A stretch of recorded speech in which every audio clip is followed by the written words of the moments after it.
Quiero predicar en la noche de hoy bajo el tema el valor de la perseverancia en la oración y la confianza. El valor que tiene que nosotros perseveremos en oración y en confianza a nuestro Dios. Yo pienso que una de las características del ser humano en general y la que estamos nosotros también, aunque somos creyentes en Cristo, una de las características es que realmente somos impacientes. La impaciencia y la falta de confianza,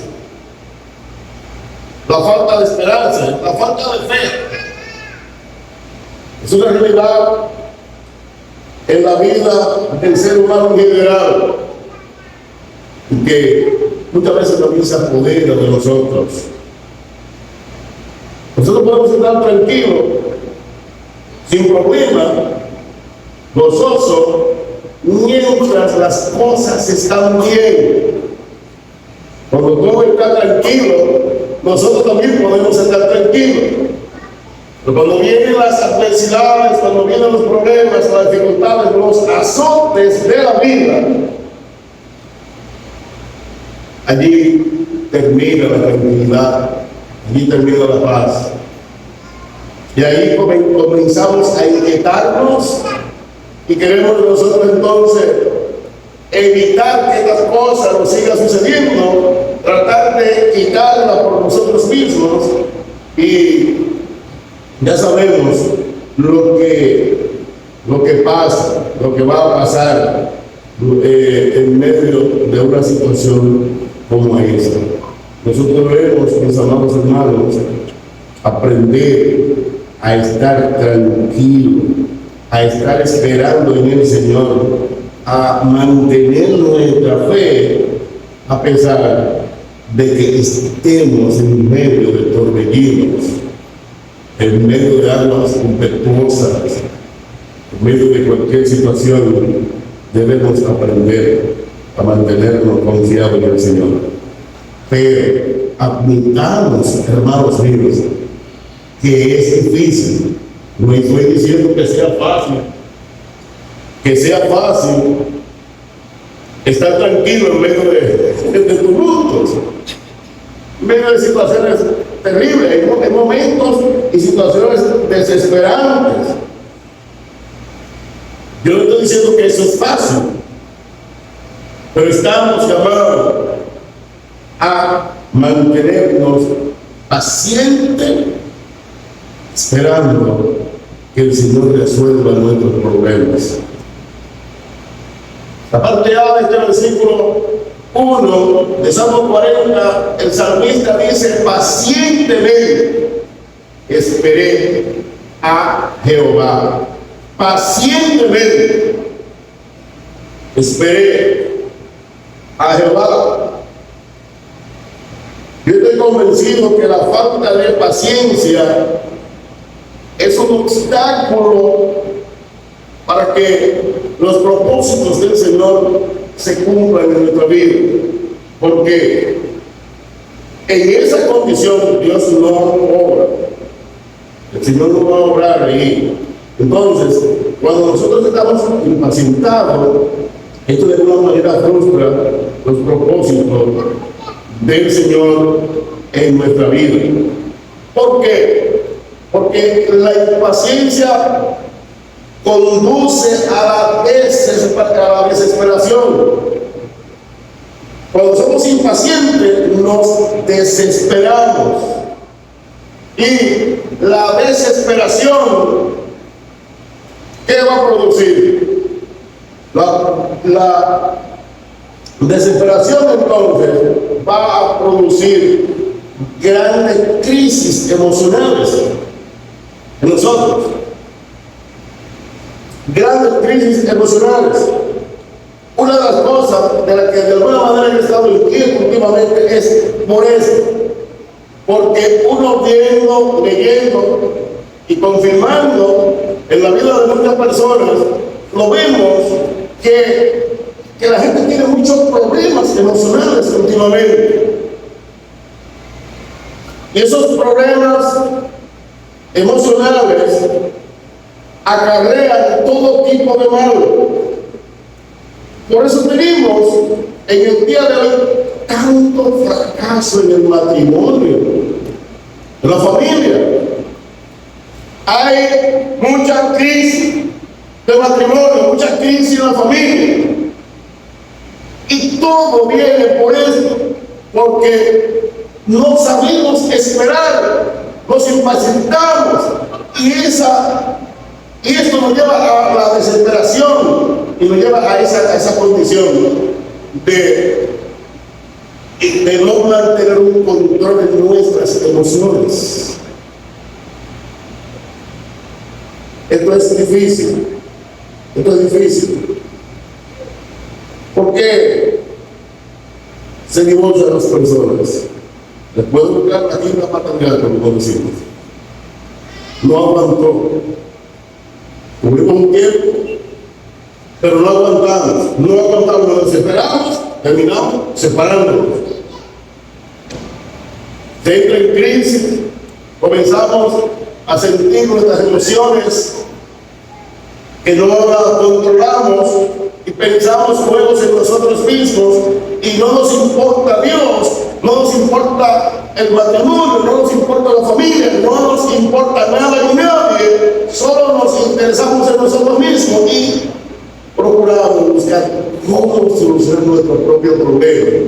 Y la manera como hacerlo muchas veces es simplemente rompiendo con los vínculos que nos llevan a estas situaciones: matrimonio, la familia, el trabajo, el negocio. Esa crisis emocional lleva a la gente a los vicios, a las drogas, al alcoholismo, a muchas maneras y formas de ver cómo solucionar, cómo aliviar, cómo cambiar su estado emocional. Y lo peor, muchos terminan en el suicidio. Yo he estado leyendo muchas en la Biblia últimamente, y la última que he estado viendo en este sentido que le hablo, por ejemplo, en Estados Unidos son alrededor de 100,000 personas que pierden su vida cada año producto de las crisis emocionales. No solo la gente que cae ahora, alrededor de 100,000 personas al año, por todas esas crisis emocionales, repito, que caen en todas esas situaciones, pierden la vida. Y la noticia es que no se trata de los impíos solamente, se trata que eso está en la iglesia, y no solo en la iglesia a nivel de los hermanos, digamos, común, no existe eso, pero es un lenguaje, una forma figurada, sino también de los líderes, los pastores, muchos pastores suicidados. Estamos frente a una situación, a una realidad enormemente peligrosa. El salmista dice aquí que él pacientemente esperó al Señor. Pero la paciencia tiene que combinarse con los dos elementos del tema que tenemos hoy, con la oración y con la confianza. No es solo que tengamos paciencia, es que esa paciencia tiene que ser el fruto, el producto de nuestra oración confiada en el Señor y confianza en el Señor. Siempre. No podemos dejar de orar. Orando siempre y confiando que estamos orando. Eso quiere, mis amados hermanos, el Señor que nosotros hagamos. Salmista declara en esta parte A del versículo 1, como hemos visto, que su paciencia y confianza en Dios fue lo que le permitió salir de esta crisis, de este momento, de esta situación tan terrible en la que estaba pasando. Es un buen ejemplo para nosotros, para prestar atención. La paciencia le permitió salir de esa condición lamentable, terrible, en la que se encontraba el salmista en ese momento. Pero la vida de David se caracterizó por mucha batalla y muchas luchas y situaciones terribles. Yo que estoy predicando con los salmos ahora, me doy cuenta que los salmos casi todos tienen la misma situación, situaciones distintas, o sea, ocasiones distintas, condiciones distintas, pero al fin, la misma situación, crisis tras crisis, guerra tras guerra, traición tras traición, momentos difíciles, pruebas tras pruebas. Yo pienso que es igual para nosotros, sí o sí. Igual. Eso nos ocurre también a nosotros. Por lo tanto, necesitamos mantenernos confiando en el Señor. La paciencia, hermanos míos, siempre dará su fruto de victoria, creo. Aunque a veces parezca que no hay respuesta, que no hay solución, y que la situación sigue empeorando aún más, hermanos míos, sigamos esperando y creyendo en el Señor. Cuando todo esto ocurre,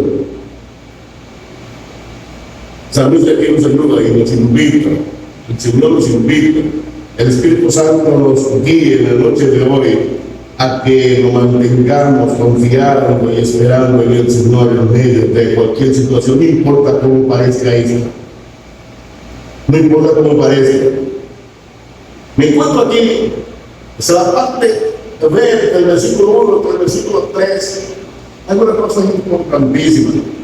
Él dice, pacientemente esperaba Jehová. Y el Señor, entonces, hizo las siguientes cosas interesantes. ¿Qué fue lo primero que hizo la parte B del versículo? Dice la parte A, pacientemente esperé a Jehová. ¿Y qué hizo el Señor? Se inclinó a mí en primer lugar. El Señor se inclinó cuando el salmista, con paciencia, con fe, con esperanza, con confianza, se acerca a Dios. Dice aquí que el Señor se inclinó.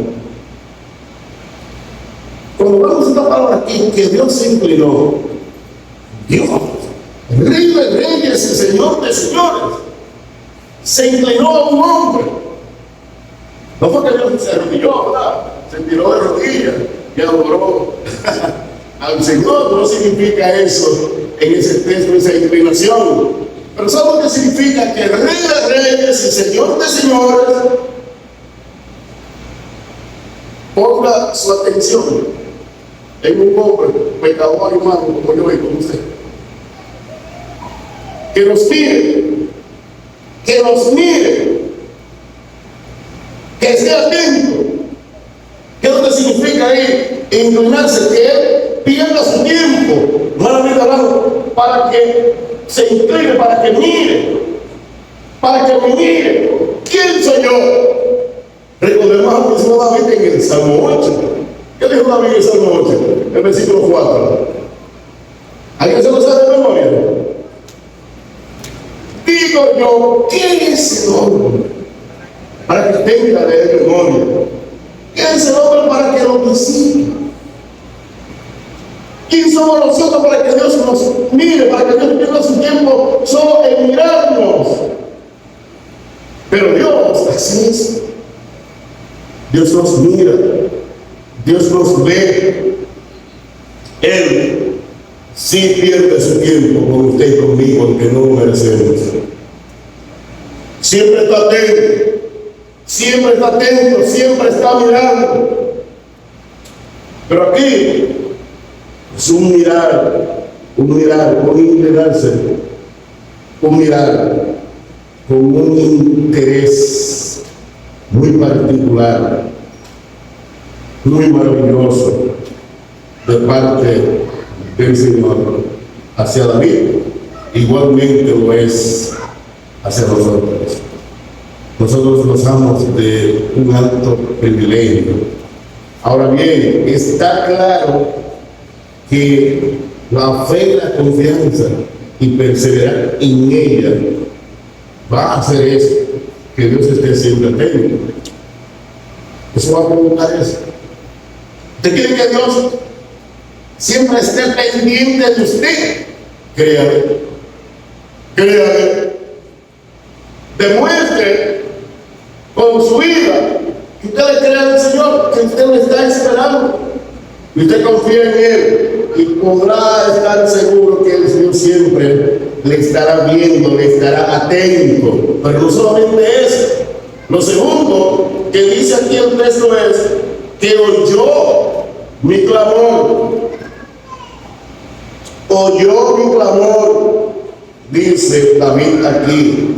El Señor puso mucho interés, como estoy diciendo en David, pero también el Señor tomó una determinación. ¿Cuál fue la determinación?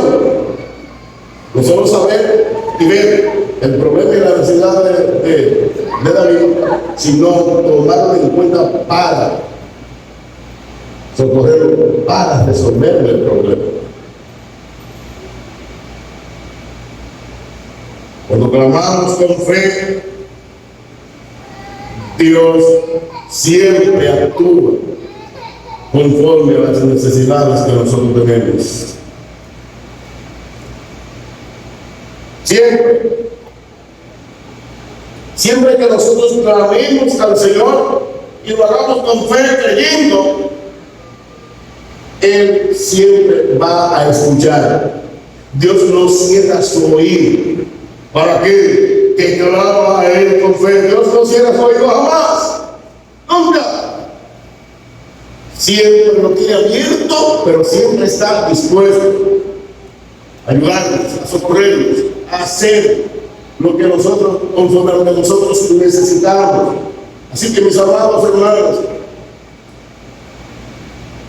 siempre, recuerda que siempre debes estar atento a nuestras necesidades, pero Dios quiere que nosotros estemos orándole a Él, hablando con Él, creyéndole a Él y esperando en Él. Siempre tenemos que tener esa actitud de orar, de esperar. Él siempre escucha la oración, si Él siempre lo va a escuchar. Entendamos nosotros o no que Dios está escuchando, Él está escuchando. Él está escuchando. Y la respuesta, la acción de Dios en favor de esa oración va a venir, solo que siempre vendrá en los momentos y las sazones de Él, del Señor, no conforme a las nuestras. ¿Saben que el Señor responde muchas oraciones y nosotros seguimos orando por Él? Y no hemos entendido que ya el Señor ha respondido. Hasta eso nos ocurre muchas veces. Para que veamos lo incapaces que nosotros somos. Lo finito, lo vulnerable. Ya Dios respondió algunas de las oraciones que nosotros le hemos hecho y nosotros seguimos aún orando por ellas. No hemos entendido que ya el Señor las respondió. Una de las cosas necesarias entonces es que en esa relación con Dios le conozcamos a Él. Porque no solamente que tengamos paciencia, que oremos y confiemos, sino que les conozcamos bien para que sepamos cómo Dios actúa, cómo Dios responde, cómo Dios obra, para que podamos tener mayor claridad en todo esto. Pues el Señor aquí no solamente se inclinó hacia la paciente oración de confianza de David, y no solo escuchó su oración, sino que en tercer lugar dice aquí que lo sacó del pozo cenagoso de desesperación. ¡Wow! El lodo cenagoso de desesperación.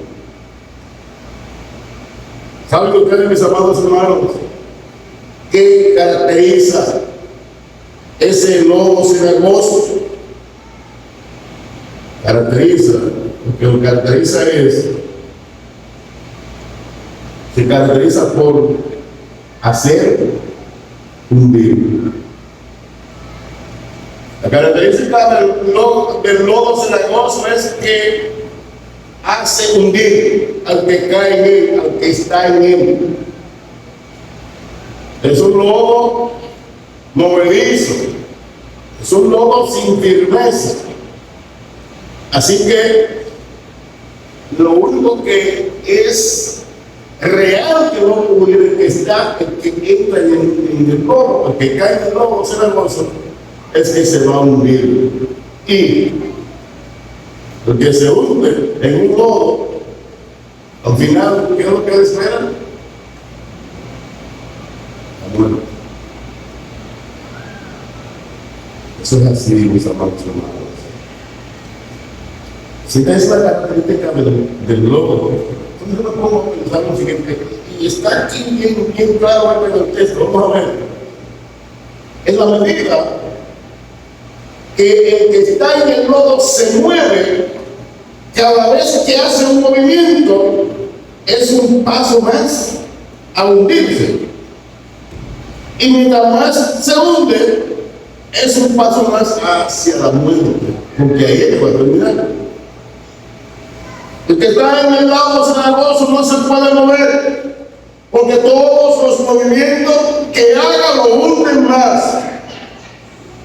Así que lo único que puede salvar a una persona que esté en esta situación que David dice que está, lo único que lo puede salvar es, en primer lugar, no moverse y esperar. Yo te digo, aquí tratando de explicar esto como se le pudiera estar explicando a un niño de 5 o 6 años. Lo primero es esto: no moverse. Para poder salvarse de esta situación, la persona que tenga esta situación no puede moverse. ¿Por qué? Porque cualquier movimiento que haga se hundirá más. Así que lo que debe hacer es no moverse, estar tranquilo, esperar hasta que venga alguien y lo rescate. No hay otra solución.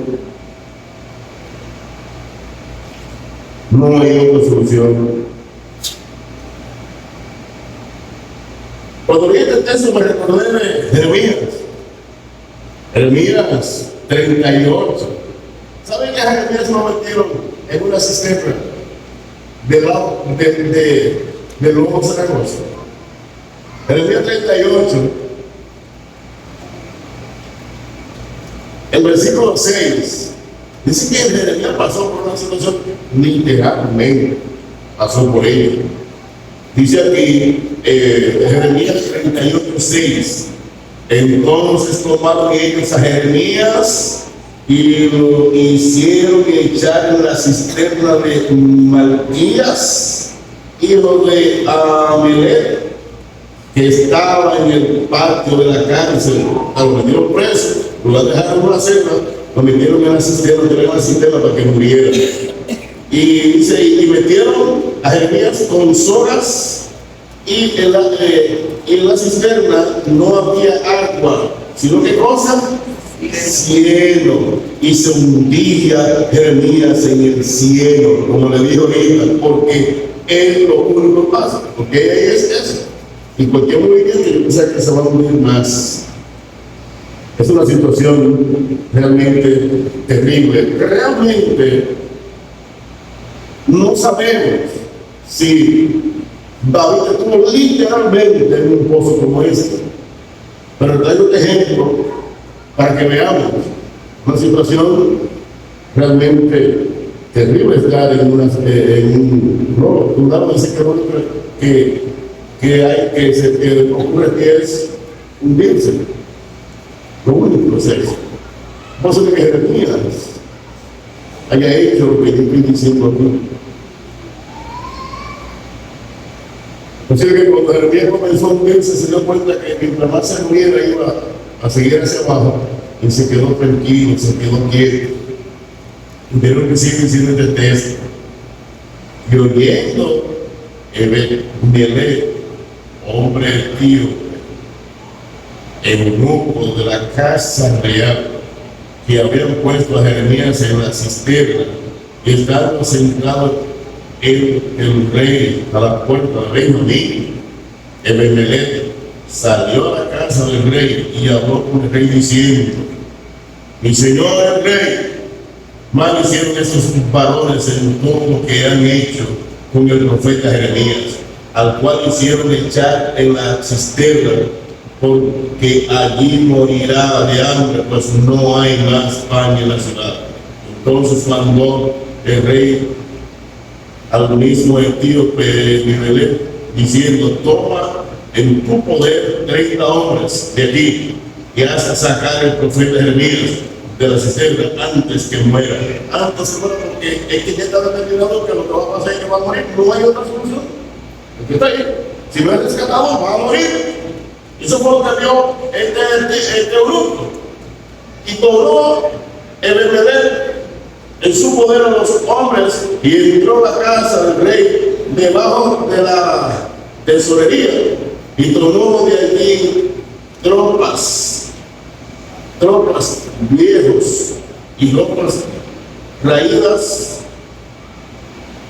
y andrajosas, y lo echó a Jeremías con sogas en la cisterna.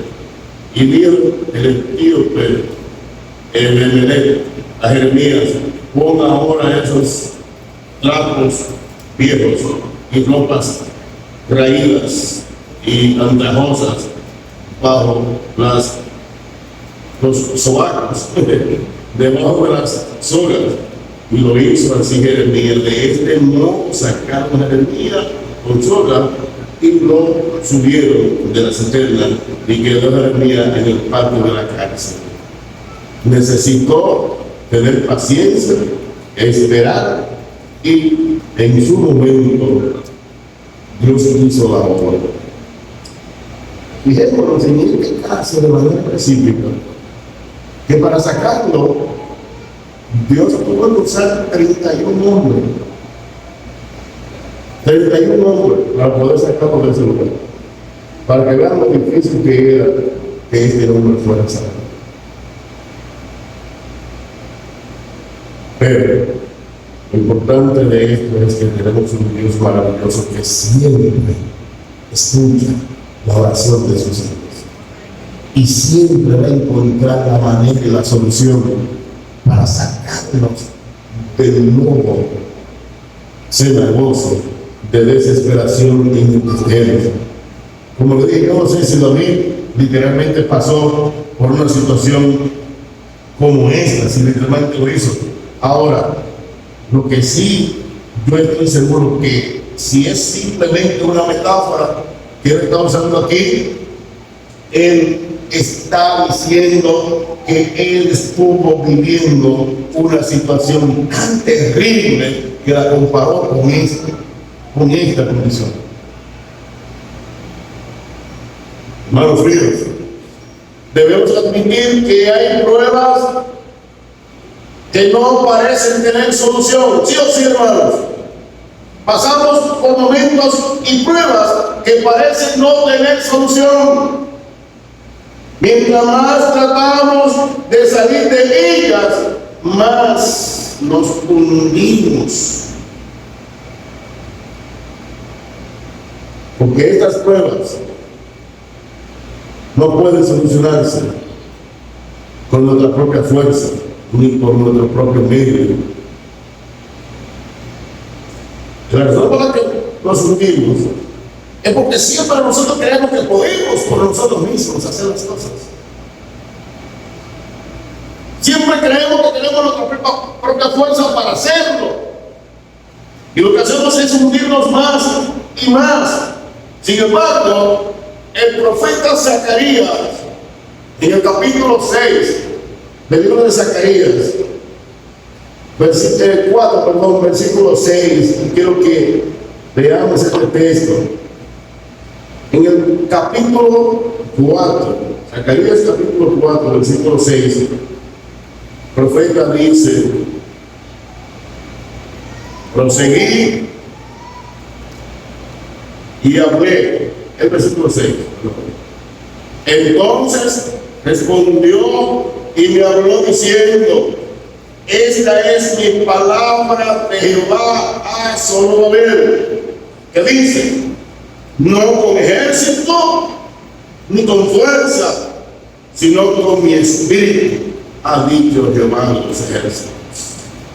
Nosotros creemos que podemos hacer la cosa y salir de algunas crisis por nosotros mismos, y por eso terminamos mal, y terminamos con la muerte, y terminamos de muchas maneras.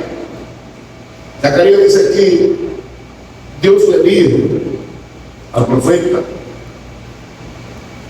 que no es con espada ni con ejército, es con el espíritu. Y de lo que se trata aquí tiene que ver con la reconstrucción y tiene que ver con todo esto. Pero miren, en cualquier escenario, en cualquiera que sea, lo que nosotros necesitamos es aprender a confiar y a esperar en el Señor y usar la fuerza del Señor y no usar la nueva. Esperar que sea el Señor que traiga la solución, porque no es con espada ni con ejército, es con el Espíritu. Porque hay pruebas que no vamos a nosotros a solucionar, jamás tiene que ser el Señor que la solucione. Y de hecho, ojalá que nosotros siempre esperemos que sea el Señor que solucione todas las cosas y que no solucionemos nosotros ninguna, porque la que nosotros solucionamos,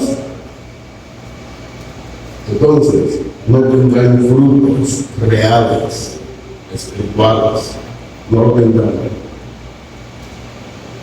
Solamente el Señor se inclinó, no solamente el Señor oyó la oración, no solamente el Señor nos sacó del pozo de la desesperación, sino que en cuarto lugar dice aquí que el Señor puso sus pies sobre la roca y enderezó sus pasos. ¡Wow! Esto es tremendo.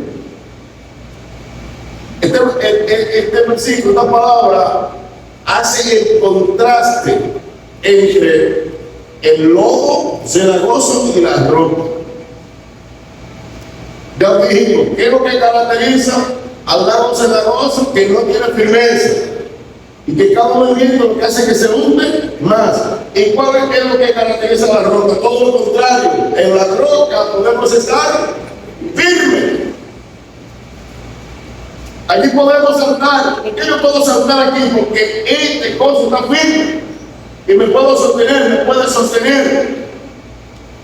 Así que esto es importante que también nosotros lo tomemos en cuenta. Cuando nosotros pensamos en que Dios nos ha puesto sobre la roca, que es nuestro Señor Jesucristo, entonces nos llena también de júbilo. Nos llena de ¿quién es nuestra roca? Nuestra roca es nuestro Señor Jesucristo. Y ya nosotros hemos depositado toda nuestra vida en esa roca que es el Señor Jesucristo. Y miren entonces lo que dice Proverbios, capítulo 4, versículo 12. Proverbios 4:12. En este sentido, dice: cuando anduvieres, no se estrecharán tus pasos, y si corrieres, no tropezará. Está diciendo aquí el libro de Proverbios, lo que significa, mis hermanos, que ahora podemos caminar y nada nos detendrá. Una vez llegamos al Señor, una vez tenemos la confianza en nuestro Señor y hemos esperado con paciencia, podemos caminar tranquilo, en confianza, y nada nos hundirá, nada nos detendrá, porque estamos caminando sobre paso firme en la roca. Pero también dice el texto del Proverbio, no solamente que podemos caminar, ahora también podemos correr. Y podemos correr a toda velocidad y no vamos a tropezar. No hay obstáculo, no hay nada que pueda detenernos. ¡Wow! ¡Qué maravilloso es esto! ¡Qué glorioso es esto! Esto significa, mis amados hermanos, que nuestra vida y nuestro futuro están seguros en el Señor, que es la roca. De la cama del salmista aquí puso su pie sobre la roca. ¿Quién es la roca? Cristo.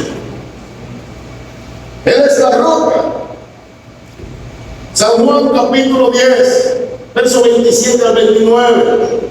Esto es tan glorioso, tan maravilloso. Mis ovejas. Ustedes no, como que no se saben la Biblia, ustedes se van a olvidar la Biblia. ¿Cuánta gente aquí o aquí? Juan 10, 27 al 29. ¿Ustedes saben? Mis ovejas oyen mi voz. ¿Qué cosa? Y me siguen. ¿Y qué hace el Señor? Yo le doy vida eterna y no perecerán jamás. Mi Padre que me la dio es mayor que todo y nadie la puede arrebatar de la mano de mi Padre. Ahora, estamos seguros en el Señor. Cada vez que estemos en medio de una prueba, pacientemente esperamos y confiamos en el Señor, y el Señor inmediatamente nos colocará en esa posición de firmeza en Él. En todo momento y en todo lugar. Estamos hablando de pruebas, de situaciones duras y difíciles. Ya estamos sobre la roca, pero van a seguir viniendo situaciones a nosotros. Romanos capítulo 8, verso 28 al 39. Porque aman a Dios, todas las cosas les ayudan a bien. Ese texto que lo mencionamos tanto, pero ¿qué tanto entendemos ese versículo? Porque nosotros tratamos de evitar las pruebas, y cuando llegan queremos resolverlas por nuestra propia cuenta y queremos desaparecer. Pero el texto está diciendo que si llega una prueba, si nos han tirado en el lodo cenagoso, si alguien nos ha tirado, o nosotros mismos por nuestro pecado hemos caído en el lodo, entonces tenemos que saber, tenemos que entender que Dios va a encaminar esa prueba para algo, para un propósito, que aunque usted y yo no lo entendamos, siempre será bueno. Siempre será bueno. Me encantan esos versículos 37 y 39. ¿Quién puede separarnos del amor de Cristo? De ahí hubo tantas cosas, incluyendo la misma muerte. Es posible que a alguno le toque ya en estos días.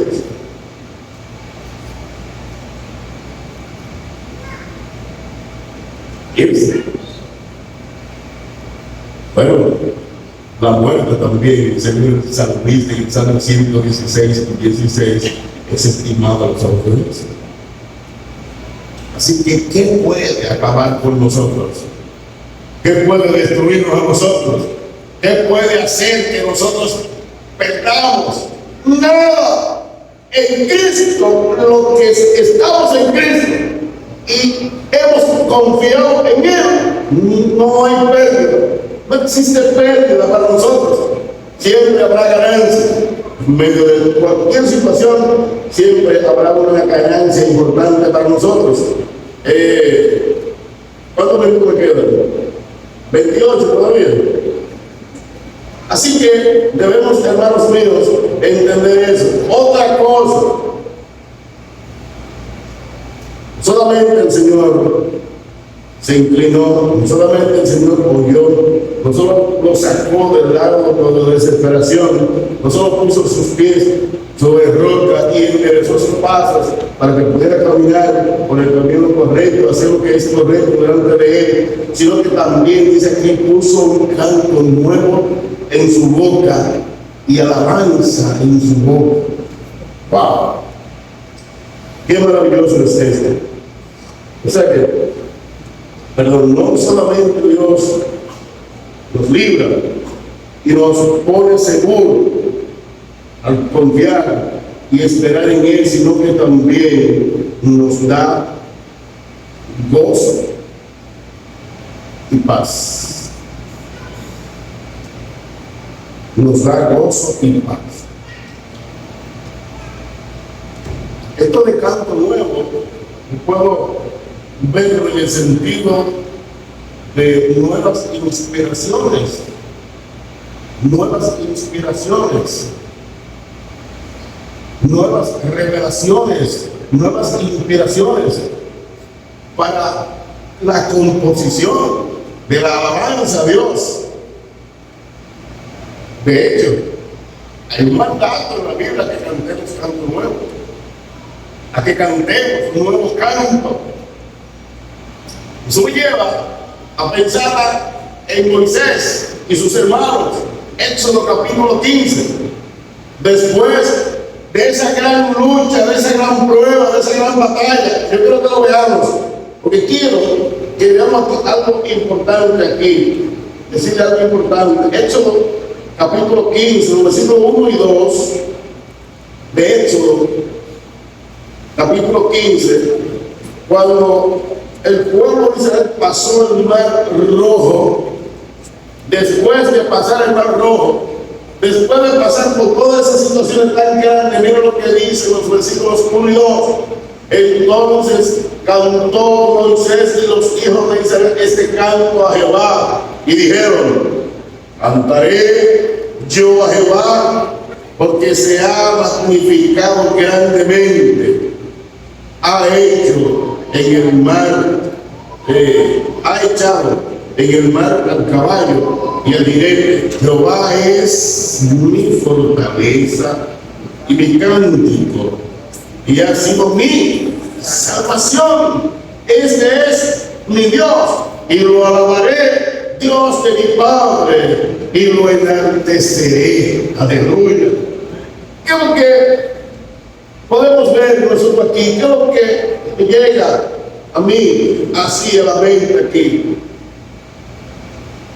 Que nosotros debemos recordar que como Moisés, así nosotros también, cada vez que salimos de una prueba, de una gran prueba, de una gran situación, también somos inspirados a cantarle, a alabarle al Señor. ¿Saben por qué? Porque nosotros tenemos que reconocer que Dios es el dueño de nuestra vida. Y no solamente Dios es el dueño de nuestra vida, sino que Él también es el dueño de todas las cosas que existen.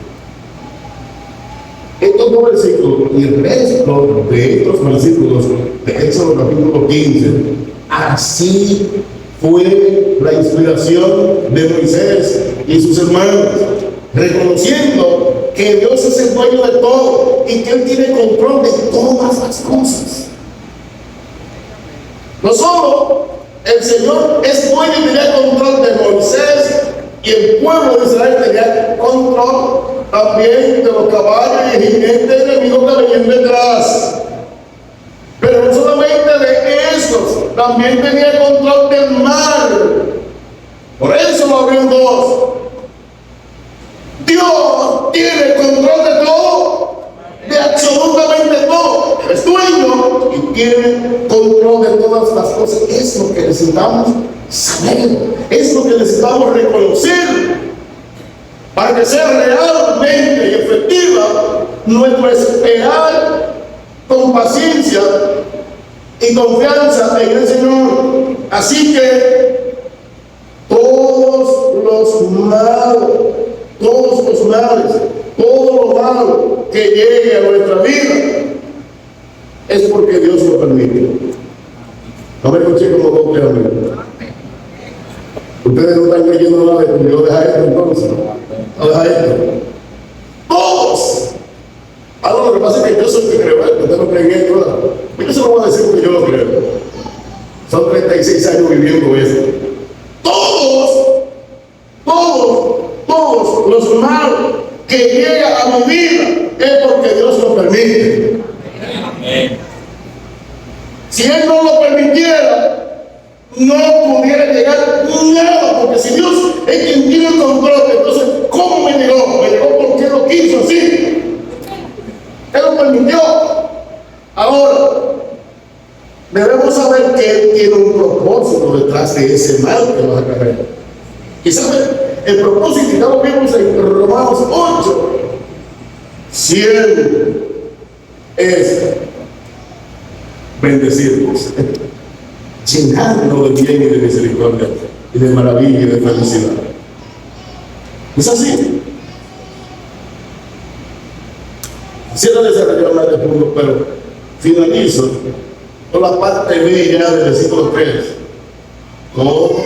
Toda esta predicación se queda ahí, los versículos 1 al 3. No es el salmo completo, 1 al 3, así que ya con esta última parte termino aquí. La parte B del versículo 3. Verán esto muchos, y entonces estos muchos que verán harán alguna cosa, creerán, glorificarán el nombre del Señor. El punto a destacar aquí, y quiero destacar aquí esto, que la vida de un creyente es un testimonio para otros. La vida del creyente es un testimonio para otros. Nosotros los creyentes somos libros abiertos para ser leídos por todos los que nos ven, para que sean leídos por todos los que nos ven.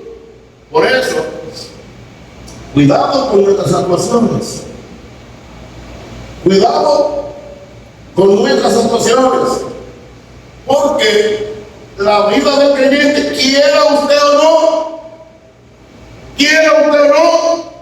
será el testimonio para otros, para los impíos y para los creyentes.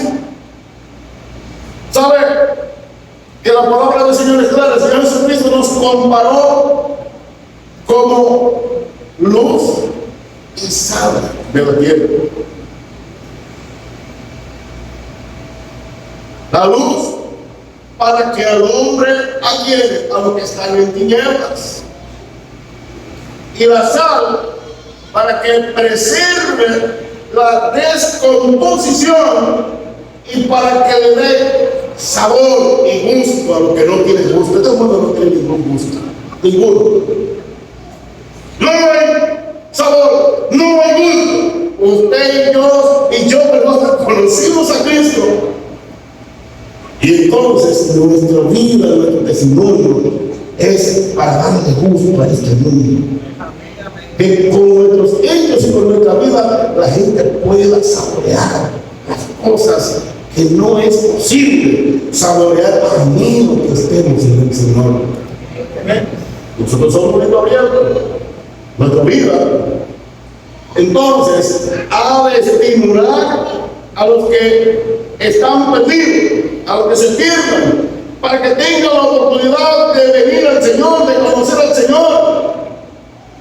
¿Saben? Nuestra vida habla más que nuestras palabras. Habla más y mejor que nuestra palabra. Así que el testimonio cristiano es sumamente importante. Hay gente que no le da mucha importancia a esto, pero el testimonio cristiano es importante. Ya les di la razón, de luz y sal de la tierra. Y cuando nosotros, como carta abierta, como libro abierto, la gente nos ve, lo estimulamos a que ellos también quieran conocer al Señor. Yo quiero conocer al Dios que tú tienes. Pero si el testimonio es negativo, ¿qué pasa? Yo soy como esa. Yo soy como esa. Cristiano como ese. Cristiano como esa. Revisar nuestro testimonio delante del Señor. Porque lo que el salmista está diciendo aquí, yo no lo leí. Déjenme leer eso. Mira lo que el salmista está diciendo aquí en la parte B del versículo 3. Verán estos muchos, ¿y qué van a hacer ellos? Verán y confiarán en Jehová. Pero cuando vean este testimonio positivo, este buen testimonio, si ven algo diferente, entonces lo que la Biblia dice es lo contrario, que el nombre del Señor es blasfemado. Cuando nuestro testimonio es malo, el nombre del Señor es blasfemado. Déjenme decir una cosa. Cuando alguien con solo dice que el pastor Rafael Álvarez es negativamente, cualquier cosa negativa que diga del pastor Rafael Álvarez, están hablando en mal de Cristo. Están hablando en mal de Cristo. Están blasfemando, maldiciendo el nombre de Cristo, que es el que yo sustento como creyente, es el que yo digo que soy.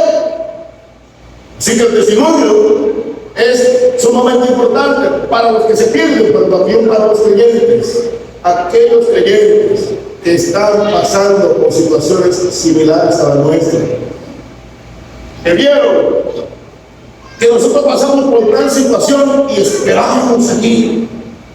No nos desesperamos, no sucumbimos, no nos volvimos locos, no pecamos contra Dios, no dejamos al Señor, no nos apartamos, seguimos yendo a la iglesia, haciendo todo lo que tenemos que hacer firme. Cuando otro ve eso, cuando otro creyente ve eso estimula a otros creyentes que están pasando por pruebas y tribulación, tener tranquilidad, a también hacer lo mismo.